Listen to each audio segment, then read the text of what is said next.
এটা বস্তু দেখাওক, এইটো টপ ফ্ল'ৰ, এইটো টপ ফ্ল'ৰ, টপ চাট। ইয়াৰ ওপৰত মানে কোনো ধৰণৰ চাট বা এই ধৰণৰ একো প্লেন কৰি নাই। আছাম টাইপৰ কিবা এটা পিছফালে প্লেন আছে, সেইটো পিছত হ'ব। এটা কথাটো হ'ল কি, এইটো ষ্টেয়াৰকেছৰ পাৰ্ট। ষ্টেয়াৰকেছেদি মই অলপ আগতে উঠি আহিছোঁ। ইয়াতে ৱাটাৰ টেংকটো হ'ব, চিনটেক্সৰ যিটো প্লাষ্টিকৰ টেংকি, আৰু আমি ইয়াতে প্ৰভাইড কৰিম। এতিয়া কথাটো হ'ল কি, ইয়াতে টেংকিবিলাক ৰখাৰ কাৰণে আপোনালোকে যদি প্লেন কৰে, তেতিয়াহ'লে এই চাৰিটা যিটো খুঁটা আছে না, ইয়াতে ষ্টেয়াৰকেছৰ চাৰিওফালে চাৰিটা খুঁটা, এই চাৰিটা খুঁটাৰ যিটো ষ্ট্ৰাকচাৰেল ডিজাইন আছে বা খুঁটাকেইটাৰ ভিতৰত কি কি ৰড পৰিছে, সেইটোৰ ওপৰত একচুৱেলি মেটাৰ কৰে। আপোনালোকে ৰেণ্ডমলি প্লেন কৰি নথ'ব যে তলৰ বাকীকেইটা কলমৰ লগত এইকেইটা কলমৰ লগত যি ৰড আছে সেইবোৰ লগত ছেইম ৰডো দিছে। ইয়াতে ওপৰত শ্লেব এখনো কাষ্টিং হ'ব। তাৰে ওপৰত যদি আপোনালোকে 500 লিটাৰ 1000 লিটাৰৰ পানীৰ টেংকি প্লেন কৰে, সেইটোত হ'ব। তাতে সিমানখিনি লোড ষ্টেয়াৰকেছৰ যিটো পাৰ্ট আছে সেইখিনি পাৰ্টে ল'ব নোৱাৰে। আৰু ষ্টেয়াৰকেছৰ যিটো পাৰ্ট আছে সেইটো কমপ্লিটলি আমি as a dead load count কৰোঁ। তো ডেড লোড যদি ডেড লোড মানে কি, ডেড লোড মানে হৈছে কি, যিটো নন ষ্টপ পৰি থাকে 24 ঘণ্টা তাতে লোড পৰি থাকিব ষ্টেয়াৰকেছটোতো ছেম টু ছেম জেগাতে থাকিব।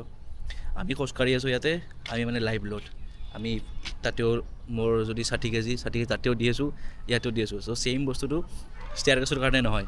তো সেইকাৰণে আপোনালোকে যেতিয়া এনেকুৱা ধৰণৰ প্লেন কৰে, আগৰ পৰা এইটো বস্তু প্লেন কৰি থ'ব যে পানীৰ টেংকিটো ক'ত বনাব। আপোনালোকে পানীৰ টেংকিটো যদি ষ্টেয়াৰকেছৰ ওপৰত বনাম বুলি ভাবি আছে, ষ্টেয়াৰকেছৰ যিকেইডাল ৰড হ'ব সেইকেইটাত যাতে কমচে কম বাকীকেইটাতকৈ 15% 20% যাতে হায়াৰ আপুনি নাম্বাৰছ অফ ৰড, আৰু হায়েষ্ট নাম্বাৰ অফ ৰড নিদিলেও ৰডৰ যিটো আছে 16 mm জেগাত 20 mm প্ৰভাইড কৰক।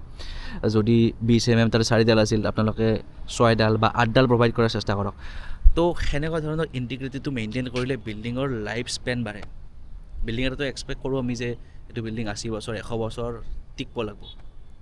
যিখিনি ইয়াৰে আমাৰ আৱৰণ আছে, যেনে ধৰকচোন কালাৰ পুটি, সেইবিলাকতো আপুনি 100 বছৰ কাউণ্ট কৰিব নোৱাৰে।